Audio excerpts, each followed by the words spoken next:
What is up, everybody? And Merry Christmas to everybody out here. And to my little cat here, Meow Meow, who's actually reaching out her hand to me right here as I start the post game. We might have to look at the lead tracker right away because, oh my goodness, this show is going to have to take a pause real quick.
Thank you, everybody, for putting up with those technical difficulties there for a second. Merry Christmas, everybody. I didn't expect the Christmas post-game show to be this late or to start in such a way, but I expect the rest to go. Maybe it can go smoothly, but Merry Christmas to everybody out there and happy holidays to the Celtics Talk Weekly viewership all around the United States and the globe, everywhere, wherever you're celebrating Christmas. Still going on, of course, as the days roll on. But the Celtics, they give us the greatest Christmas present they can possibly gift us on Christmas Day. 126, 115, a resounding win over the Los Angeles Lakers out in LA. And of course, the Boston Celtics, they end their West Coast road trip 3-1 on the West Coast. And I believe most of us watching this entire West Coast series for the Celtics, a lot of us can truly say they were about this close from being 4-0 on that West Coast road trip and probably should have been at the end of the day if they just took care of business in Golden State, their first game in which they went and traveled out to California. All of their games coming in California this week. And the last one, of course, coming against the Los Angeles Lakers on Christmas Day. And the Celtics, they take care of business against the Los Angeles Lakers. And this is a game where I believed it was going to be, this could have been an all-timer. Now, it wasn't exactly that. The Celtics did take care of business. There were some interesting moments throughout the game, but for the most part, the Celtics did control this contest. And of course, the Lakers could have potentially put their foot down and maybe gotten themselves a little bit into this game, but ultimately the Celtics were just too much. They were executing at such a high level, and the players in which they had out on the floor ultimately just trumped the talent in which the Lakers had. And looking at the lead tracker tonight, you see the Celtics, what happened in this game. They grab an 18-point lead as early as the first quarter. They start the game on a 12-0 run. So from the beginning, the Celtics were getting after it. They were making the outside shot. They were driving to the rim, being aggressive. And that's something I'm going to get at later because this team right now, and being aggressive and also shooting the three, they're doing a really good job at doing both and meshing it together. But you see early on in this game, 18-point lead for the Celtics. But you want to call this a concerning thing? Maybe, maybe not. The Celtics completely lose the lead before halftime. The game's tied before half, and then eventually they lose the lead. It's only a 2-point lead, we'll say, for the Lakers. It's not as if the Lakers were able to surmount any sort of lead on top of the only 2-point lead they were able to grab, kind of give back to the Celtics at the beginning of the third quarter. And some may see that as a little bit concerning, but in this game, I thought the Lakers, for what they had, they played well at the end of the first half, as you see there on the lead tracker. And it's really hard to sustain a consistent lead for that long in an NBA game. And what the Celtics did in this game, you want to see them maybe sustain the lead for the entire game, which we know they've been able to do against other teams. We've seen a lot of the lead trackers look completely green this season. One of them being the other night against the Los Angeles Clippers. There were only a couple moments in that game in which the Clippers were close, and it was mostly the first quarter. The rest was all green for the Celtics. This one's mostly green, which is good. Celtics, like I said, controlled throughout this contest. However, you do see that dip there in the second quarter, and the Lakers went on a run, but the Celtics, they resurmounted that lead going into the fourth quarter. And in the fourth quarter, I thought what was really impressive about the Celtics is their ability to execute their offense, be tough around the rim, and consistently attack the paint, attack the basket. Because ultimately, the Celtics, I think we have a ticker problem going on right now. Oh, no, I think we're good. We're good here with the ticker. But the Celtics, ultimately, they attack the rim over and over and over again. And at the beginning of the season, we all talked about on this postgame show, we wanted to see the Celtics go to the basket, take more 2-point attempts, collapse the defense more than taking just chuck up threes that are coming early in the offense. And the Celtics, I think you're seeing this team gain more of a rhythm game after game after game. And against this Los Angeles Lakers team, the Lakers are really no pushover team. Now, they haven't been playing too great as of late. However, they're still a team with two dominant players at the top and players around them that we'll get to later, maybe not playing up to par this season, but can make something happen, can make runs happen. They're physical, they're big. A couple of them are okay shooters, some of them not so much. But what the Celtics were able to do against the Lakers and some of these other teams they're facing in this stretch, it's mightily impressive because a lot of these teams go against each other and it's a legitimate battle. It's back and forth. It's down to it's down the stretch, and it's a kind of 50-50 outcome with some of these matchups if you were to pair up the Kings, the Lakers, the Warriors. Now, I know some of these teams have been playing better than others, say the Kings better than the Lakers, better than the Warriors. However, if you really slot these teams against each other, it seems like it's going to be a back and forth game. It's going to be more of a toss-up scenario, whereas the Celtics are just completely mowing through all of their opponents, including all of these teams who go and compete against each other every single night.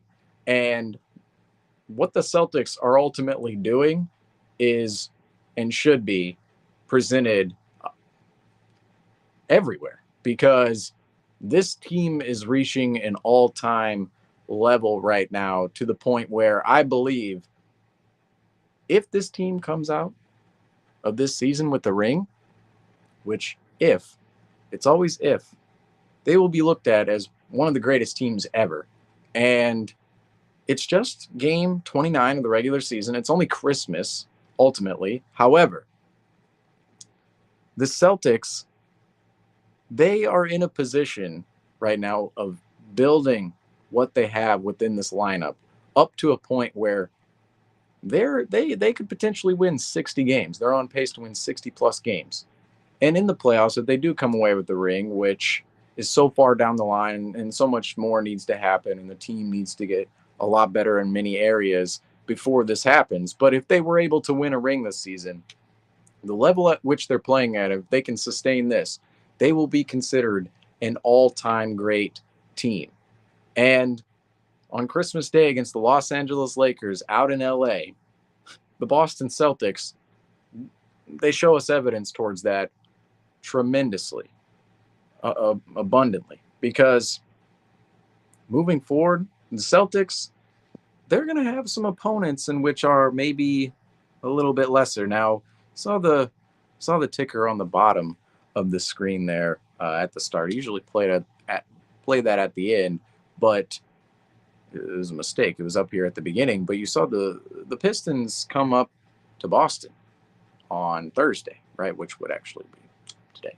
But they come up to Boston on Thursday, and they're going to play at the Garden. The Celtics have a lot of these opponents left where, if their focus is correct, they are going to potentially come out with 60 wins. They're going to potentially come out with a high 50 number if they can stay focused against these type of opponents coming up on the schedule. The Pistons of the world, the Wizards, the Blazers, those type of teams.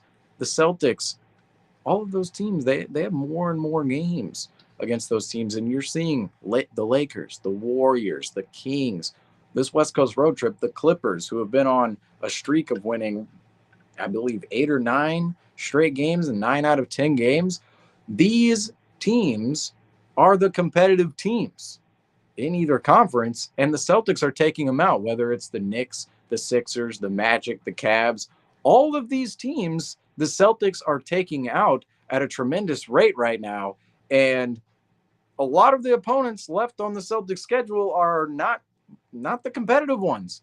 And if the Celtics really focus on these games, everyone plays, everyone is attuned to building championship habits going into February, March, April, and then into May. Hopefully, of course, if the Celtics can make it past the first round, hopefully that happens.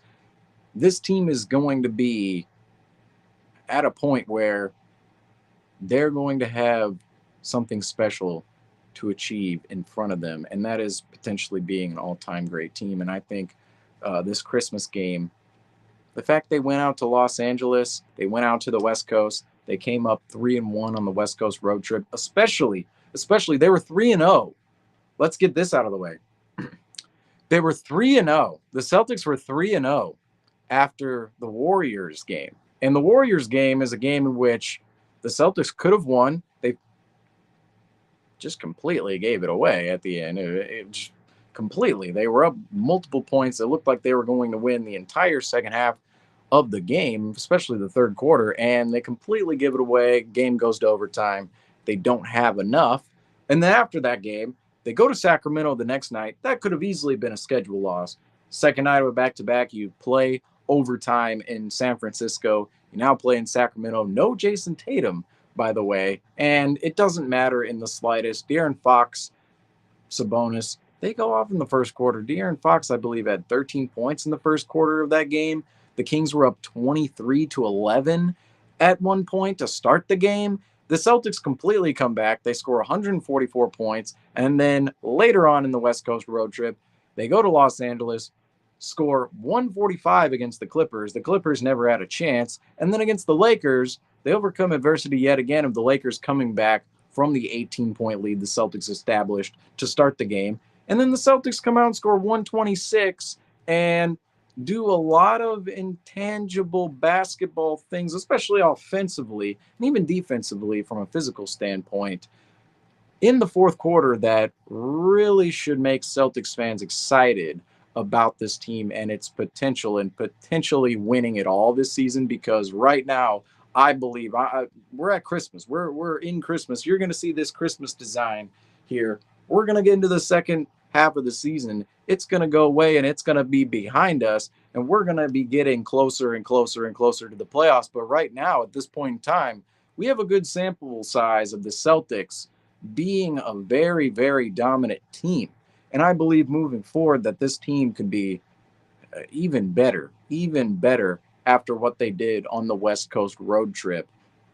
and what they were able to achieve, overcoming adversity in such a dominant fashion, and having these wins, putting these wins under their belt as well, because that's such a big part about building a championship culture and building a championship habit, is continuously putting good wins under your belt, whether they're coming in fashion where you're coming back from adversity, less some of the lesser teams who may be not as dominant, maybe not as competitive, or if you are in the Celtics position, you're just putting up a consistent streak of dominating other teams, clobbering other teams, consistently winning at a high level and doing it very efficiently on both ends of the floor.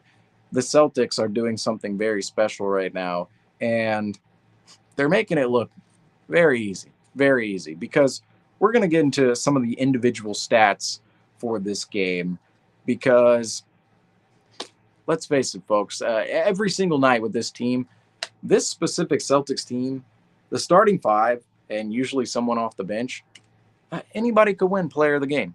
Anybody could win player of the game. Anybody's stat line could be the best stat line on another team that night or on our opponent's team, outside of maybe our opponent's star. And tonight, player of the game, this one, it was a little bit hard. You could give it to Drew Holiday. You could give it to Derek White. Tatum and Brown, lesser days, still impactful though.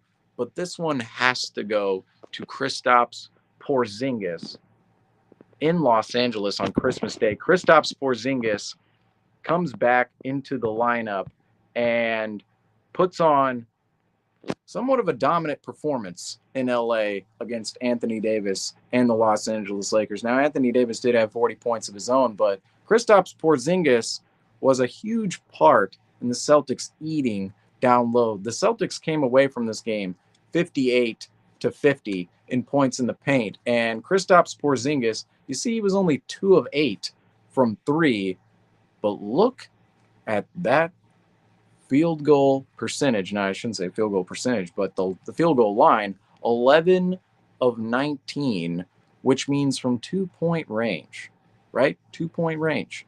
He was 9 of 11. And Kristaps Porzingis was a massive part in the Celtics being able to be physical down low and creating that space down low, and being that presence too that teams have to pay attention to, not only on the perimeter, but also in the low post. He is, at this point in the season, it's Christmas, folks, he's at this point in the season the most efficient post player. Now, will he end the season as the most efficient post player? And could you dive more into the numbers of volume and because this is purely, I'm saying, points per possession, he's the most efficient player. Could you dive into the volume and get more of a ratio on players like Jokic and maybe Battle? Sure. But regardless, the statistics say right now, Kristaps Porzingis, whether he is the most or one of the most, he is one of the most efficient post players in the entire NBA. And that was on display in Los Angeles on Christmas Day in front of the entire nation to see. And he walks away with player of the game on Christmas. And this also marks, too, every single Celtic starter wins player of the game. Now, I didn't plan this. I swear to you guys, I didn't plan this. Now, I could have maybe affected today's, but Kristaps Porzingis walks away with it fair and square. Every Celtic starter wins player of the game during our Christmas portion of Celtics Talk Weekly postgame, which means in our history here on our YouTube page, if you go back to the live section, right, if you click on the live tab, every single postgame with the Christmas theme, you will find a different Celtics starter each time. Now a couple starters, Derek White in particular, obviously he had a massive month.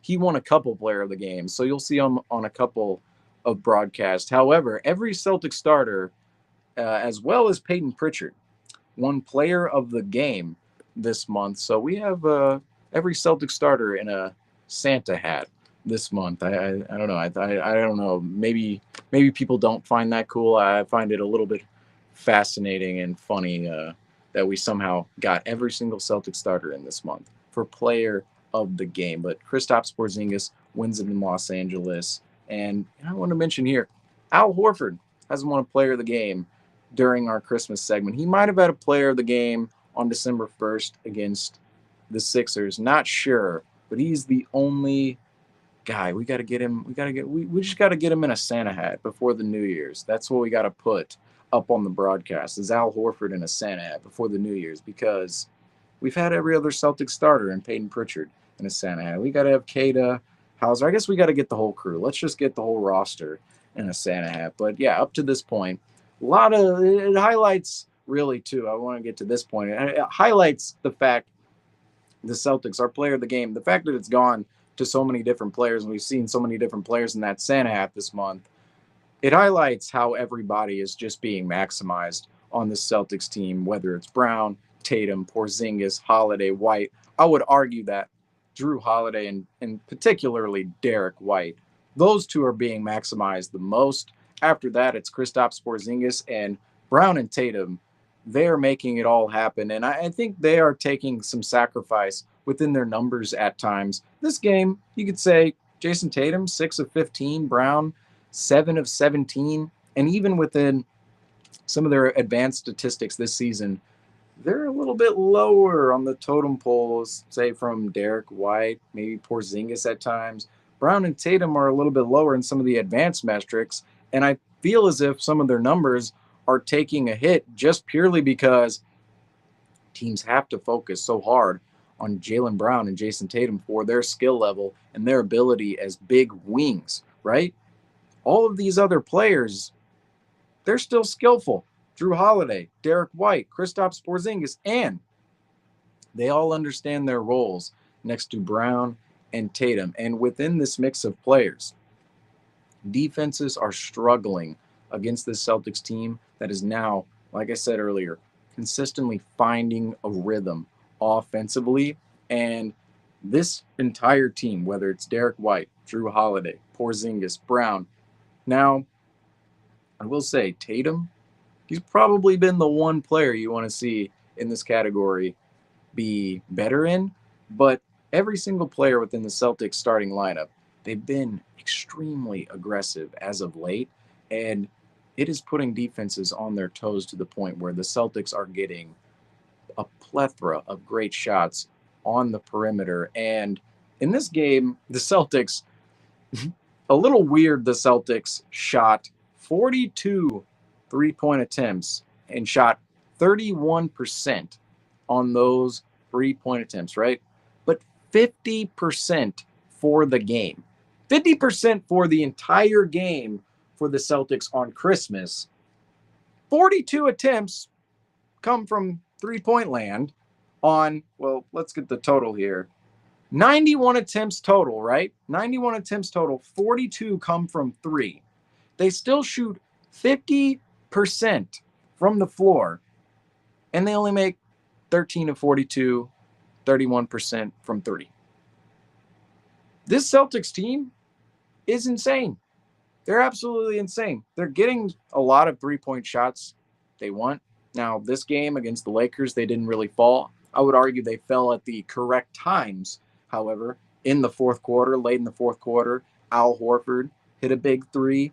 And this team, the efficiency at the rim, their ability to attack the rim, get good shots both at the rim and on the perimeter. And even when they're not hitting at an efficient clip on the perimeter, they're hitting at such an efficient rate from two-point land that in this game, it just didn't matter whatsoever that they shot 31% from three, shooting 42 three-pointers. They still won the game by 11, and LeBron checked out with 2:40 remaining. Like, this team right now is hitting a stride. Now, I feel as if I should be going on this rant now, but I went on it a little bit earlier about them potentially being an all-time great team. And I believe right now what they're striving to be is that, off of what we're seeing, how easy they're able to get some of the points they're able to get and some of the blowouts we've been able to see. And this game in particular on Christmas, the fact that the Celtics made it look easy in a night where it just shouldn't have been easy. It shouldn't have been this easy for an 11-point win. Now, I would argue that it really, I shouldn't say it was easy, right? Like, no NBA win is easy, but this one, it could have came down to the wire the way the Celtics shot. And of course, the lead dwindled in the second half a little bit. However, the Celtics just kept it rolling, especially in the fourth quarter. Very impressive. The stretch here in the fourth quarter that I actually wrote down. So Hauser drives, passes to Holiday. He passes up a layup, which some might look at that and go, all right, you might want to just take the layup there. Drew Holiday, he was above Taurean Prince. He was above, I don't remember who his other defender was, but he's above both of them. He was right there at the rim. He passes out to Al Horford for three. Al Horford makes a massive three-pointer. This is in the fourth quarter. Next possession, Hauser misses a three. Brown, tough follow, and he's fouled. I believe he missed the free throw. And then the next possession, Derek White, pick and roll, Anthony Davis, Austin Reeves. Anthony Davis is kind of slotting in between himself and Porzingis, doesn't want to give up the lob, isn't in the greatest position in the world. Austin Reeves can't recover. Derek White takes it straight to the rim, tough on both players, pretty much goes through contact. And that, to me, right there, those three plays, the Celtics attacking the rim. Now, you don't like to see Drew Holiday maybe passing up a layup all the time, but in this situation, it did lead to a wide open corner three. Al Horford hit it, huge momentum shifter. It was an 8-point game, went to an 11-point game. But Holiday attacking the rim.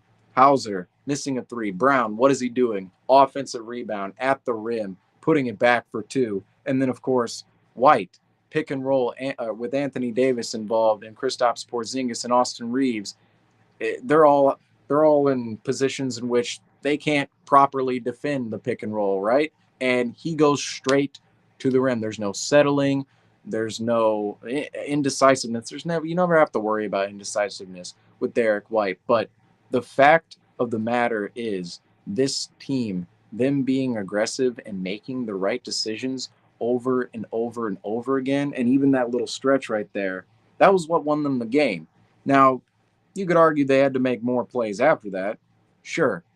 I have another one written down. Porzingis, to make it was 119-107, so it was a 12-point game at this point in time. Porzingis puts an exclamation mark on the game with an offensive rebound that makes it 121-107. And after that play, LeBron James subs out of the game.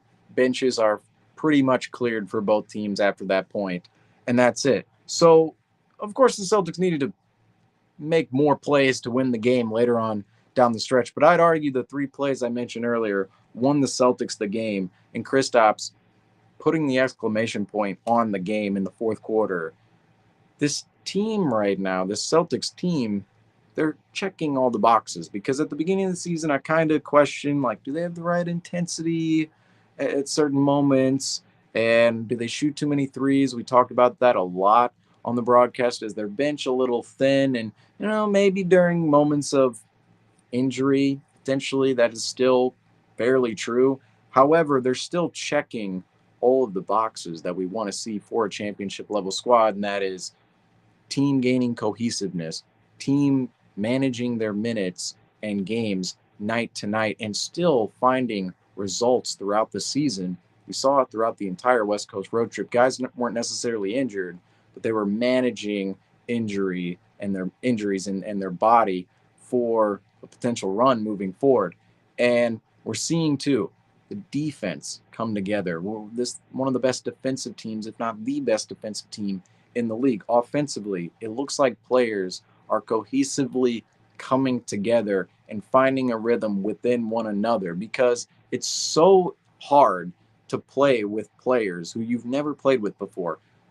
Brown, Tatum, Porzingis, Holiday, they've never played before with each other at all. And Derek White, this is what makes Derek White's role so impressive and also him so important, is that he and his ego, which is not this crazy, I'm not talking about his ego negatively here, he is able to fall back and do all of the right things within the Celtics team to make it easier for everybody else who ultimately, like I said, has not played with each other like Derek White has played with Brown and Tatum. And this the role that Derek White is in with the Celtics team, he on both ends of the floor affects the game at such a high level for everybody else involved that it's not only him putting up numbers, his numbers are affecting everyone else's, and it can be said for really every player on the Celtics team. But it's so hard ultimately to play with different players. And right now in December, this team is now 29 games into the season. We're seeing a little bit more of the rhythm, of the cohesion, of the coming together, finding the shots they want consistently, finding how they're going to get those shots, which plays they're going to run, which sets they're going to run to find and get those shots within the offense. The Celtics are achieving all of this right now, and it's coming at sort of a seamless rate for the team because there are a lot of moments and even championship squads where there should just be more moments of adversity. And maybe the Celtics coming up against the Pistons will see that against a bad team hungry for a win. But on this West Coast road trip, outside of that Warriors game, the Celtics absolutely whooped everyone. And it almost looked like a practice run for what the Celtics can ultimately face and become later on down the line.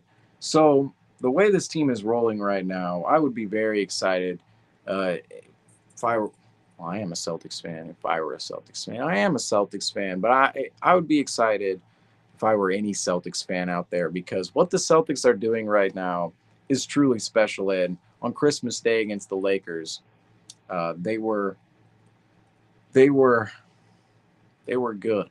They were really good. But individually, getting into some of the stats with this team, Porzingis 28 points, 11 rebounds, 2 assists.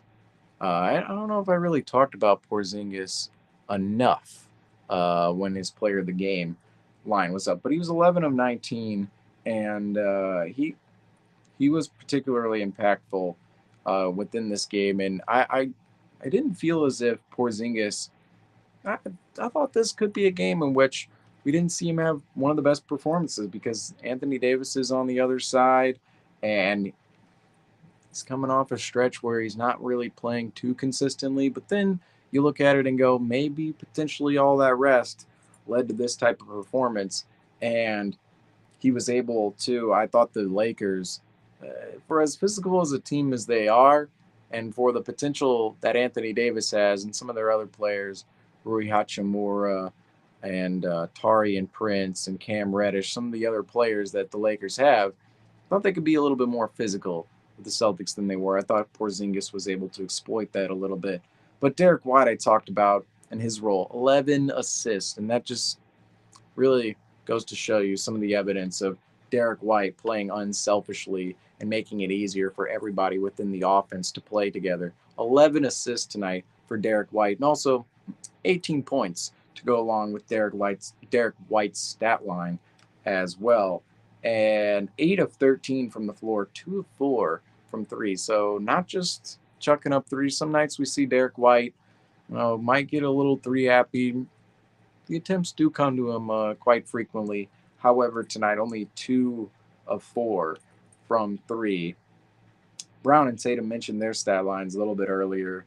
Brown was very aggressive early in this game and had moments in which his aggressiveness was very important. And I think as of late, too, he has been the catalyst of the Celtics' aggressiveness because him, well, after the start of the season where we were knocking on his turnovers, knocking on his just shot selection, decision making, he has been absolutely phenomenal in limiting his turnovers and making good decisions within the offense. Now, tonight he was 1 of 5 from three, but still, only 5 3-point attempts. That's fairly acceptable for Jaylen Brown. 12 2-point attempts, and that's more of the ratio of shots we want to see from Jaylen Brown on a nightly basis when he's taking 12 2-point attempts and only 5 3-point attempts, because at the beginning of the season it was almost a little bit even. A lot of shots from three, a lot of shots from mid-range, and just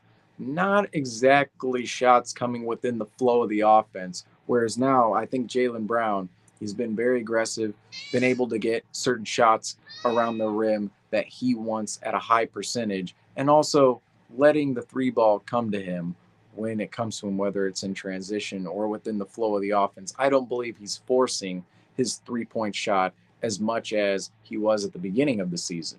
And so Jaylen Brown right now has been the catalyst of the Celtics being aggressive, and also just this run as of late. He's been the Celtics, arguably outside of Derek White. I know we talk a lot about Derek White. He's arguably been the Celtics' best player, Jaylen Brown has been. And I'm so happy to see where Jaylen Brown has progressed to at this point in the season, because a lot of people did question him after signing a $304 million contract and his motivation. And I personally wasn't one of them. I've seen Jaylen Brown since day one in Boston come up. I'm on year 8 of my page. So my page literally correlates with Jaylen Brown's Celtics career. And I've seen him since day one, and every single step of the way, Jaylen Brown has faced the critics, faced adversity, and become a better player. Whatever those critiques may be, he's always overcame them. And all of the critics over the summer for what they were saying about Jaylen Brown, me personally, I thought it could just be fuel. And in December with the Celtics, I think that's a proven point right now, that all of those critics, all of the nonsense over the summer about Jaylen Brown, his contract, and also in October and November when he maybe wasn't playing up to par to start the season, those are all out the window, completely gone. And I think they were just ultimately, now we look back, it's just fuel for Jaylen Brown. And he's really been one of the best Celtics as of late. Against the Lakers, 19 points, 5 rebounds, 2 assists, 3 steals on the night for Jaylen Brown as well. So a very efficient night for JB. Drew Holiday in this game. Now I'm going to skip Tatum here. He was 6 of 15 on the night. Entered the fourth quarter, 3 of 10. Maybe I won't skip him. Maybe I'll talk about him for a second. He was 3 of 10 entering the fourth. He did, though, this game, this is part of the aggressiveness with the Celtics, 13 free throw attempts for Jason Tatum, 12 of 13 from the line, so he only missed 1. 25 points on the night, 8 rebounds, 7 assists. So not the greatest of nights for Jason Tatum, only 6 of 15 from the floor, 3 of 10 entering the fourth quarter. So 3 shots in the fourth quarter in which were big to pull out this game, but not the greatest of nights for Jason Tatum, but he got to the free throw line 13 times. Again, passed to 7 assists too. So superstar Tatum. We talked about this a lot in the past in regards to Tatum's up and coming stardom, right? Back in 2021, 2022, where if you're going to be a star, we see players dip in and out of stardom a little bit, right? Brandon Ingram is kind of one of those players where on some nights, Brandon Ingram, he's gonna put up 30 and he's gonna look like an absolute superstar. And the next night, he's gonna put up 9 points, 3 rebounds, 2 assists, and he's not gonna make as great of an impact as a star player should make. And in this game, Tatum, he shot 6 of 15 from the floor. Was not a good shooter from the floor in this game necessarily throughout, and yet 13 free throw attempts, 7 assists, 25 points. He does the extra intangibles on the side in which you want to see star players do, because not every player sorry, I got cats hopping up and down over here. Sorry guys. But ultimately when a player isn't shooting well or isn't necessarily getting his rhythm or his shot from the field, you want to see him do the other parts of the game and make other impacts on the game outside of his shot, outside of scoring. And Tatum was able to do that against the Los Angeles Lakers. And it's such a big part of why he has become such a big superstar in the NBA is him being able to get to the free throw line and make plays for other guys when he is ultimately not scoring. And that's a lot of players, their star development. It's a big part of stars games that it's hard to do. When you're doing everything, it's absolutely hard to do, especially a player like Jason Tatum defensively. Jason Tatum, he plays both ends of the floor. Not every star plays both ends of the floor. Other stars around the league need to be masked on the defensive end of the floor. Jason Tatum is arguably the Celtics' best defensive player and best offensive player, which is really saying something when you have this plethora of talent around him on the Celtics roster. And another player within that talent sphere, Drew Holiday, casual 7 of 10 for Drew Holiday. And this is another guy who could have won player of the game easily on another night. 18 points for Drew Holiday, 7 rebounds, 7 assists, 1 steal, and 1 block on the night for Drew. And he was 3 of 5. And also, we got to mention this too. Drew Holiday, anytime we give out his stat line, I feel like this could also be mentioned, but it's particularly true for this game. Couple of highlight defensive plays from Drew Holiday in this game, and a crucial lob down the stretch to Tatum to finish this one out too in transition. And Drew Holiday on this team, I really, game to game, I cannot believe Drew Holiday is a Celtic. I really can't, because I honestly, he's a guy we kind of feared on the Milwaukee Bucks. Just saying. We fear other players, whether we want to admit it or not, as Boston Celtics fans. When other players come into the Garden, we fear them for one reason or another, or we don't. There are some other players we don't really fear. You know, Julius Randle, Jalen Brunson on the Knicks, when they come through the Garden, do we fear what they're going to do to the Celtics? Not really. When Jimmy Butler comes through the Garden, we fear what he could potentially do to the Celtics and the Miami Heat. When the Raptors come through the Garden, are we really concerned about Scotty Barnes and Siakam? Maybe Barnes in the future, but not right now. Right now, the fact that Drew Holiday is on the Celtics, he was a player I thought coming into the Garden. Uh-oh. Oh, geez. We got Giannis tonight. We have Drew, and Middleton is just a complete Celtics killer. Middleton offensively, Drew defensively, Giannis on both ends of the floor. We're going to have to go up against the three-headed monster, and Drew was a big part of that. Well, now the Milwaukee Bucks have a two-headed monster, predominantly offensively, and Drew Holiday is on the Celtics. Like, thanks, Milwaukee Bucks, for making that move so that we could make the chess move to go get Drew Holiday, because he's now on the Celtics, and I just enjoy watching him every single game in a Celtics uniform and cannot believe that he's in a Celtics uniform playing at such a high level at this point in his career, because a long time ago, Drew Holiday, he was doing this on the Pelicans. And that just seems like a whole different stage of his career forever ago. He moves to Milwaukee. It seems as if he might be there forever, yet now he's just on the Celtics. He's on this talented, very, very talented Celtics squad.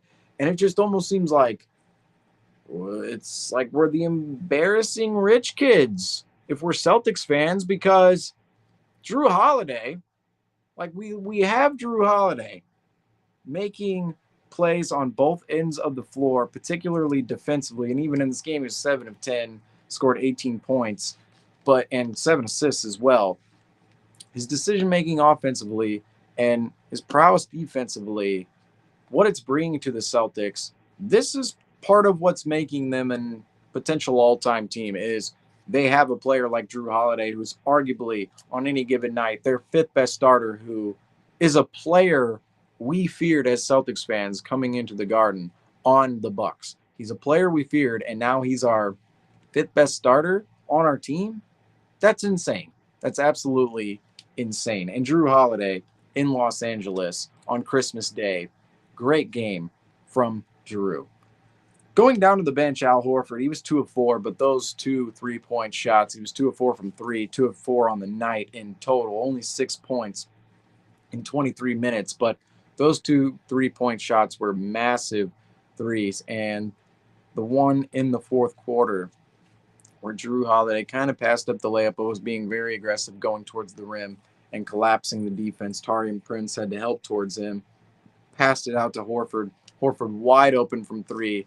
And I could do nothing but smile on that play and just cheese out because we've seen Horford in this setting so many times.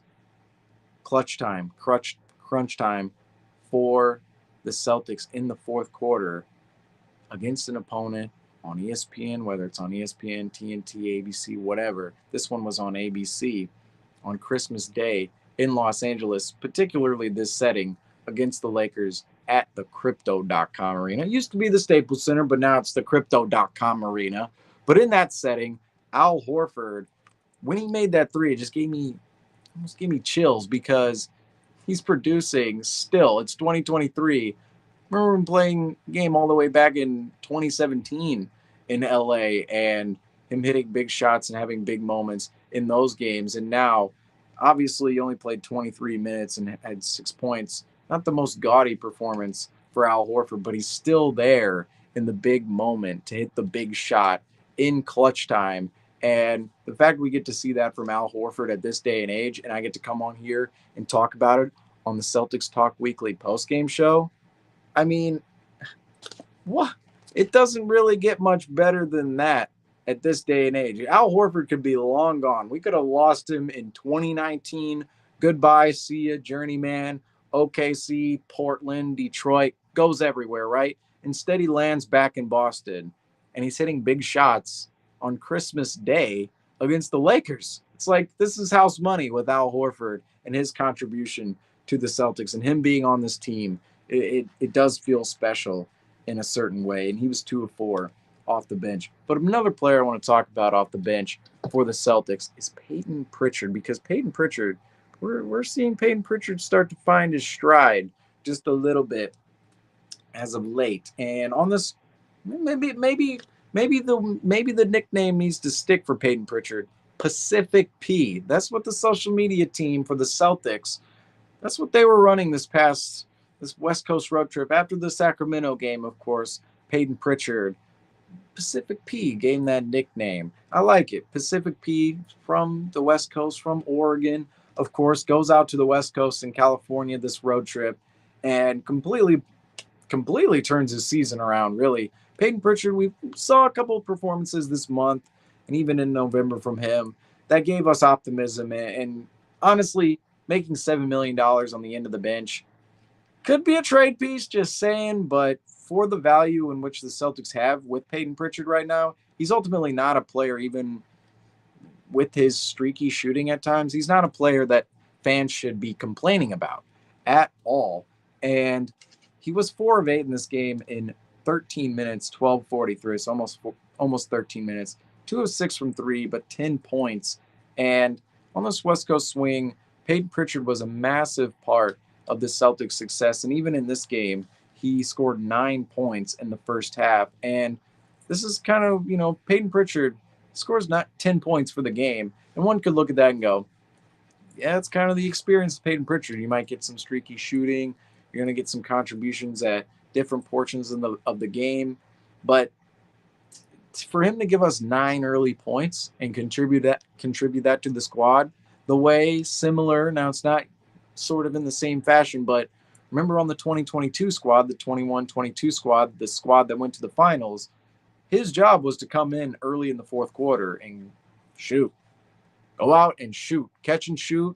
Fire it. Go out for 4 minutes to start the fourth quarter. Go out there, shoot it, provide a spark, right? And Peyton Pritchard with the Celtics right now, in certain portions of the game, he's not being relied upon heavily, but the little spark that he can give, particularly offensively and within the Celtics shooting numbers, that's pretty valuable right now for the Celtics. And in this game, the 9 early points I thought was valuable for the Celtics tonight. And he came away with 10 for the game, but that's kind of going to be your Peyton Pritchard experience. And when he can really take his game up to another level on some nights, the Celtics are going to win a lot of those games. But that's pretty well every individual on the Celtics tonight to go through. Sam Hauser was 1 of 5. He was 0 of 4 from 3. So Sam Hauser kind of on a streak right now of going up and down. He might have a couple of games of going 5 of 6, but then you'll come up with these games every once in a while where he's 0 of 4 or 0 of 5, 0 of 6. But in Los Angeles, he was only 1 of 5 from the floor, and he was 0 of 4 from 3. Only played 14 minutes, almost 15 minutes. We saw the starters play a lot in this nationally televised Christmas game against the Lakers. But though, well, I didn't talk about the other guy real quick. Sam Hauser doesn't make a shot from 3 in 14 minutes. Another guy who came off the bench, but he only played 7 minutes, Keita. And I can tell you guys why Keita didn't play too much this game is because Anthony Davis completely destroyed him in the minutes in which he was out on the floor. Keita played 6 minutes, 6:43. He was a -10. And you can definitely tell within the film, not exactly ready to defend Anthony Davis at a high level, particularly on the stage. Keita might have been ready for the stage, but for the opponent, maybe not so much. And going over to the opponent, Anthony Davis, 40, 13, and 4 on 15 of 26. He entered halftime with 20 points, ended with 40 on the night. Dominant performance from Anthony Davis. Big reason why Keita was not played significantly in this game and couldn't be played at big portions of this game. I think Keita is going to be a player we can use against smaller teams at times to rely on his size a little bit more because of his lesser skill set. But against bigger teams like the Lakers with dominant bigs, you think about a team like the Sixers, team like the Lakers, guys or teams with dominant all-time big men players who can just eat other big men who may be not as equipped.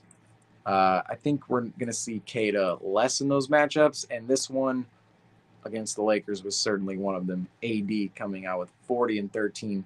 This is the AD I said the other night. Thought the game would be an all-time game. Wasn't necessarily an all-time game in Los Angeles between the Celtics and the Lakers, but I did mention Anthony Davis could be a player who goes off, and we see what he's able to do. He did tonight, 40 points, and his presence was certainly known. If Anthony Davis can do this every single game for the Lakers, this team is certainly a contender in the long run, but it's all about him consistently being healthy and putting up these type of numbers and performances night after night, because we do know there are nights in which Anthony Davis kind of settles a lot for that mid-range jumper, might settle a lot from 3. He's been doing less and less of that as of late, and I will give him praise in that regard. When he's attacking the rim, posting up, getting down low, being super physical with other big guys, that's when his game is maximized. He's been doing a lot more of that as of late, particularly last season and coming into this season now. But you want to see him do that every single night at a high level. And we see more of it from Anthony Davis nowadays, but the Lakers will go up to another level if he can do that every single night. LeBron James, though, this was kind of an off game for LeBron. 5 of 14, 16 points for LeBron, but 9 rebounds, 8 assists, so still impacted the game in that regard. Only 3 turnovers as well. 6 attempts from the free throw line. It's the one matchup against LeBron the Celtics will ever play where we see him shoot only 6 free throws on the night. But just talking about the Lakers as a whole, I talked about their 2 stars, LeBron James, Anthony Davis, which a ton of people talk about. This team, I thought, was not as good as the Celtics. Maybe one could sit up here and look at the hat I have on, the background behind me, all the graphics, my sweater, and say, that's a completely biased take.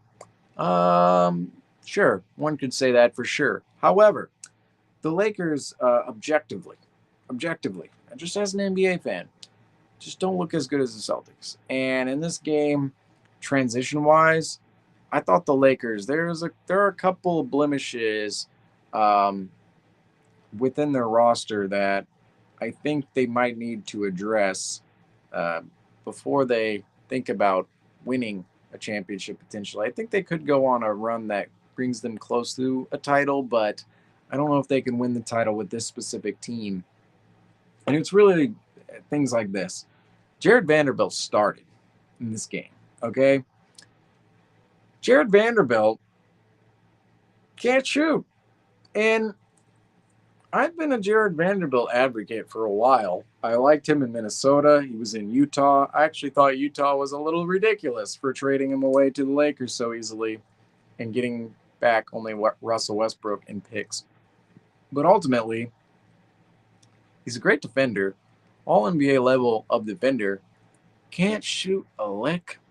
Can't shoot a lick. And that's unfortunate. And that could honestly lead him to being a player who may not be able to play in the league at a significant rate because of his inability to hit the outside shot and the increased importance of players being able to hit the outside shot. Everybody in your lineup, every single player within the Celtics lineup can hit the outside shot. Jared Vanderbilt within the Lakers lineup, just starting, cannot. Cam Reddish, he's put up a couple of good games this season, but as of late, he hasn't been great for them. Only 5 points in this game. Not super impactful offensively. Taurean Prince has actually been the one player that the Lakers, he's been nice. He's been nice. He's been their one nice forward. And maybe his entire season statistical line doesn't suggest that, but really in the last couple of weeks in December, he's been nice for the Lakers. And he was 6 of 13 in this game, 5 of 12 from three. Honestly, I didn't even know how well he played in this game statistically. It's 17 points, but he's been playing well for the Lakers as of late. And that's the one bright spot, weirdly, that the team can look at from their forward position and go, yeah, Taurean Prince is actually playing extremely well. Austin Reeves too off the bench. He's a high level role player. He's not a star, but he's kind of part of the Lakers core in the sense of you don't want to get rid of him as a high level role player in what he does for the team. It's kind of like he's not. I'm not comparing him to these players, but he's almost like a Marcus Smart in the sense of he's not your star, right? But he's part of your core in that way where he's not a player you're just gonna ship off randomly. It's gonna take a lot to get that player from the Lakers, and he's coming off the bench, and he's only 4 of 9 in this game for the Lakers. I honestly think he should be playing a little bit more for them. Only 28 minutes in this game on Christmas. Rui Hachimura, 2 of 9 from three, 5 of 14 from the floor. And this is a spot where I think the Wizards, why did they trade Rui Hachimura? They didn't want to pay him. Maybe that's a little bit valid given the fact the Lakers did pay him, and kind of looks like a mess out there. Just looks a little bit like a mess out there. He does have the tools to be a good NBA player. Look at his size. Look at his wingspan. Look at his hands. His ability to defend. Undoubtedly, he owns the tools to be a great defender. And even offensively, I don't see the offensive development in his game at all at this point. But from 3-point land, can he sometimes hit the corner three? Sometimes, maybe. Yes. No. Rui Hachimura, he's kind of a player that I'm not really sold on. I'm not really sold on, and it almost feels like the Wizards should have bit the bullet and kept him on the roster and tried to develop him because I still think there are some tools there, but I'm starting to think that Rui Hachimura might be a player that is not necessarily viable within a lot of not I shouldn't say a lot of rotations, but in a championship rotation, if you're leaning on him to play 29 minutes like the Lakers did tonight, I'm not really sure his ability on both ends of the floor is what the Lakers need for 29 minutes out on the floor. D'Angelo Russell, he played 20 minutes in this game. Well, 17, that is, 18 minutes. He was 4 of 6. He's played all right as of late, but the Lakers, I think a lot of us know the Lakers kind of want to move on from Russell and consolidate him into something potentially that fits better next to LeBron and AD. I think Russell, there are times in which he can be a good offensive facilitator and somebody who runs efficient offensive sets next to LeBron and Anthony Davis as the primary ball handler. But there are some defensive mishaps, and also there are moments of just kind of floating, just a little bit floating on either end. Like it doesn't feel like it doesn't necessarily feel like he is completely engaged, right? It doesn't feel like he's completely engaged in every single thing he does. And I think the Lakers might potentially want to consolidate him into a player that fits better within their system, somebody who's a little bit more intense and just, I don't want to say a better decision maker because D'Angelo Russell can be an all right decision maker at times. But then there are other times in which you probably just want a more efficient player on either end of the floor, particularly defensively from him. Jackson Hayes, moving on to him within this Lakers lineup. 9 minutes tonight. I thought within his 9 minutes he was fairly. Now he's a -5 on the night, but I thought in his 9 minutes he was fairly impactful. I thought there were moments in which the Celtics kind of struggled with his length just a little bit, just a bit with Jackson Hayes, and didn't really produce anything offensively. And defensively, I thought the Celtics did a good job at bringing the big guys closer to the top of the perimeter and not necessarily having to like that's a big part of them being aggressive and being physical and also just being smart on offense is bringing those big guys away from the rim so that they're getting better attempts, better looks at the rim. But I thought Jackson Hayes, when he was there, whether he was there on the perimeter or in the paint, the Celtics, when they met him, I thought they had a little bit of trouble with his length at times. But like I said, they were able to kind of toy with the defense to get him away from the rim. And I think I just went through every Lakers player as well on this Christmas Day game roster. Christian Wood, a DNP. It's unfortunate to see where Christian Wood's career has gone from where he was in Detroit, where maybe you look at Detroit nowadays and go, couldn't use a guy like Christian Wood because you guys have 4 centers. Why not add a fifth? Who knows? But his career in Detroit, he was turning into a legitimate all-star level of player. I shouldn't say shipped off. He signed in Houston, which that was really unfortunate from the standpoint, circumstantially, you're going to sign in Houston every single time if you're Christian Wood because Houston provided him the largest contract out of any team. You're going to go to Houston under those circumstances, but Houston was in a spot where their team was completely falling apart, and James Harden was on the out with the team, and they were entering a rebuild in which is finally, it looks like the rebuild is starting to turn the corner. But for the last 3 years, it was the first year of what would be a complete pit for the Houston Rockets. And Christian Wood being inserted into that situation, just unfortunate for him from a basketball circumstance perspective, going from the Pistons, where he was turning into a legitimate all-star, to the Rockets, who weren't going anywhere whatsoever, racking up tons of losses in purpose for the lottery. Then he goes over to Dallas, doesn't really fit necessarily well with Luka and what they're trying to do in Dallas.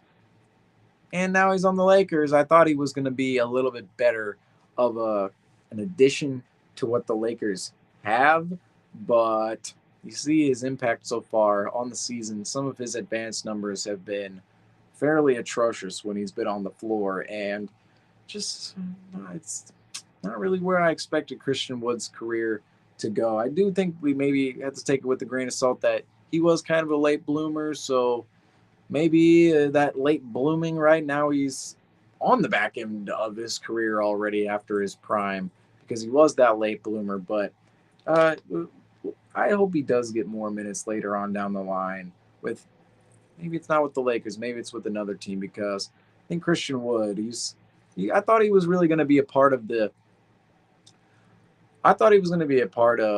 generation of big men who were like the stretch fives, right? You do pretty much everything from low post to perimeter, both ends of the floor. You can do a lot.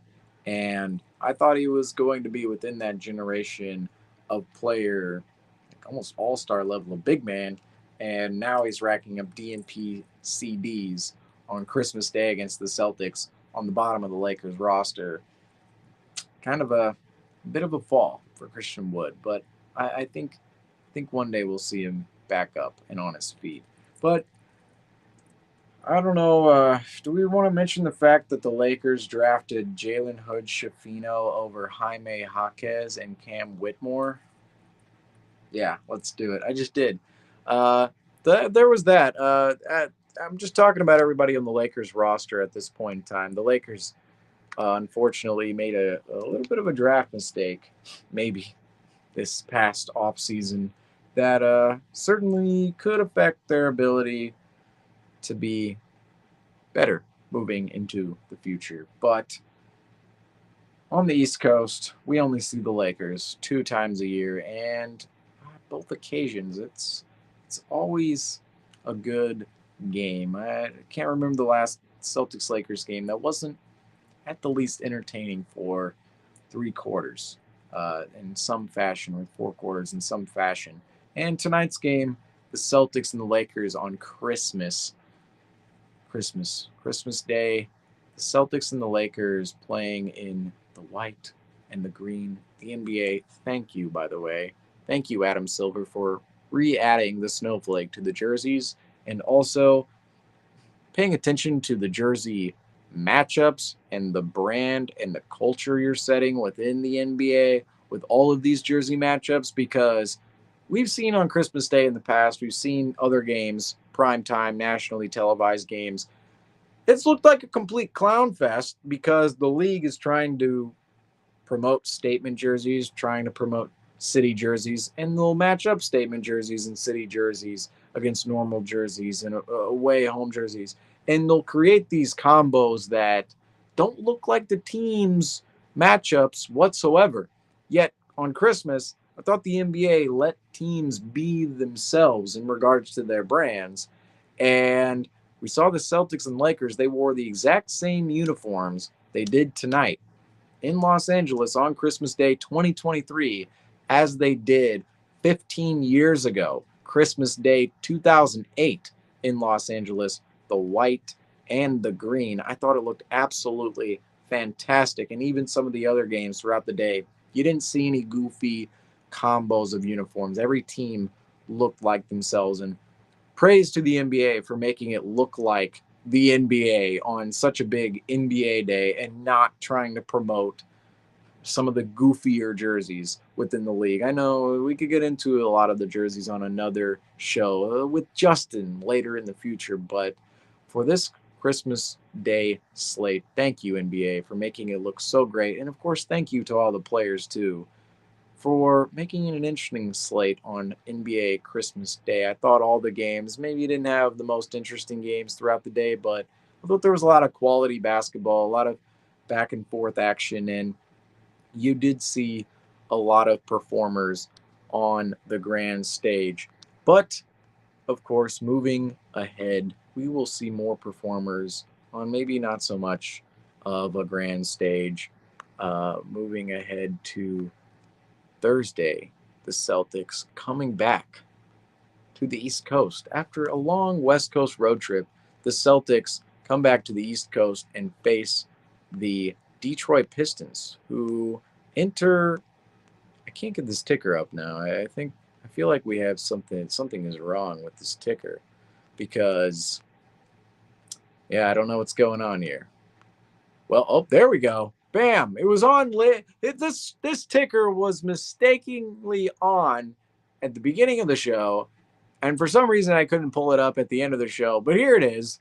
The Celtics take on the Pistons on Wednesday. Like I said, maybe a lesser stage than Christmas Day in Los Angeles against the Lakers. The Pistons entered the Garden on a 27-game losing streak. The Celtics have a chance to extend the league record. Right now, the Pistons own, let me repeat this for future viewers, the Detroit Pistons coming into the TD Garden on Thursday against the Boston Celtics currently own the longest losing streak in NBA history at 27 games lost in a row. And the Celtics on Thursday night at the Garden will look to make it 28 and counting for the Detroit Pistons. There are a ton of fans.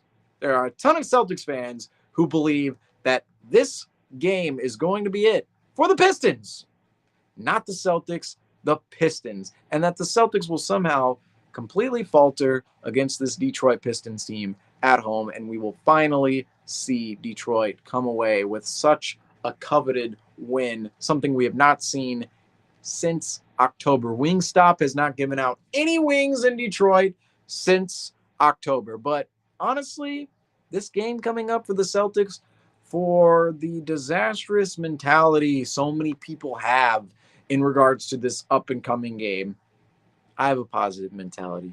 I think the Celtics are going to absolutely whoop the Detroit Pistons. And guess what? It's Christmas, folks.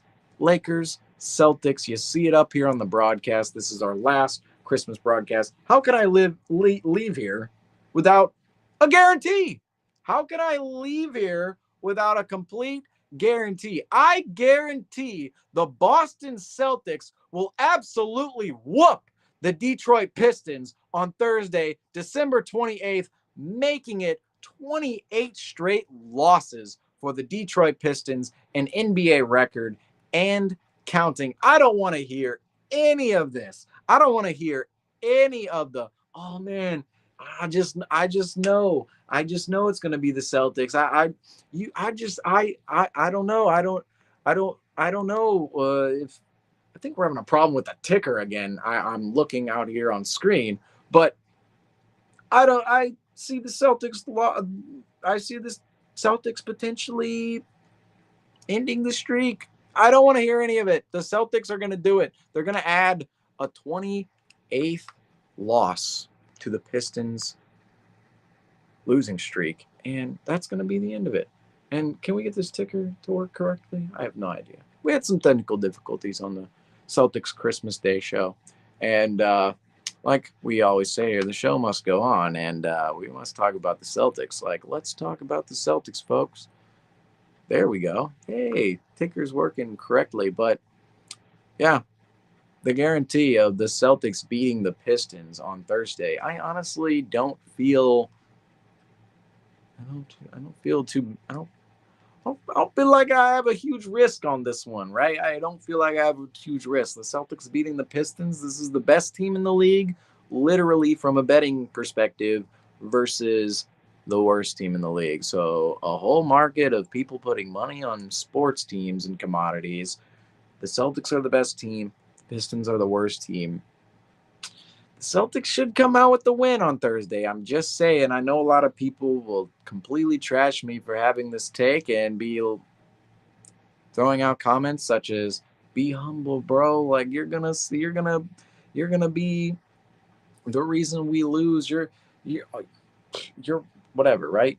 I don't even know. So many comments throughout the years, but what can you do? Why do people think we're going to lose? We're the Boston effing Celtics, right? We're the Boston effing Celtics. And right now, 23-6 through 29 games. And those 6 losses, a couple of them completely ridiculous losses in which the Celtics all had chances to win in up to this point, as far as I'm concerned.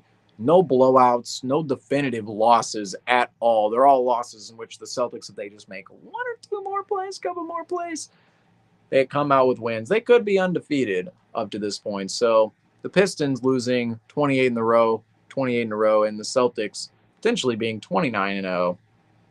I think the Celtics have this on Thursday, but we will see, and we will have you covered here after the game me, Rob.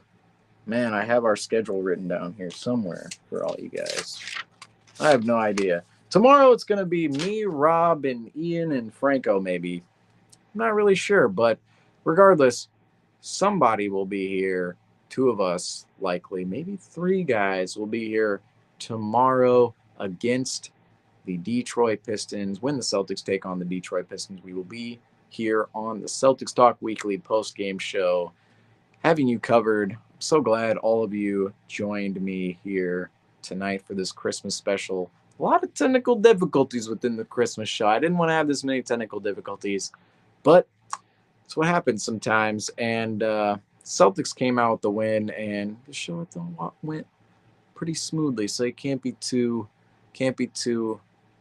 sad or mad or anything about that. But that's pretty much all I got for you guys here today on the Celtics Talk Weekly post-game show. The Celtics, they take on the Detroit Pistons on Thursday. The Celtics, they take home the win on Christmas Day, 126 to 115 over the Lakers. I'm your host, Seamus Zarlingo, aka Celtics Every Day. Thank you all for listening to the Celtics Talk Weekly post-game show. Like I always say, go Celtics.